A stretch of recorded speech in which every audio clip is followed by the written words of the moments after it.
ஸ்தோத்திரம். நான் வாசித்தும் தெரிந்து கொள்ளப்பட்ட வேத பாடம் சங்கீதம் 119 45 வசனம் முதல் 52 வசனம் வரை. நான் உம்முடைய கட்டளைகளை ஆராய்கிறபடியால் விசாலத்திலே நடப்பேன். நான் உம்முடைய சாட்சிகளை குறித்து ராஜர்களுக்கு முன்பாக வெட்கப்படாமல் பேசுவேன். நான் பிரியப்படுகிற உமது கற்பனைகளின் பேரில் மன மகிழ்ச்சியாய் இருப்பேன். நான் பிரியப்படுகிற உமது கற்பனைகளுக்கு கையெடுப்பேன். உமது பிரமாணங்களை தியானிப்பேன்.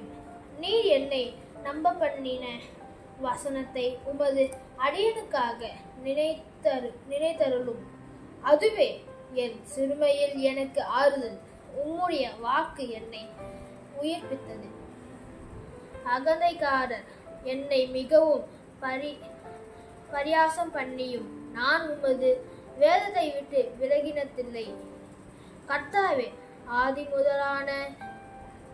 முதலான உமது நியாய தீர்ப்புகளை நான் நினைத்து என்னை தேற்றுகிறேன். ஸ்தோத்திரம்.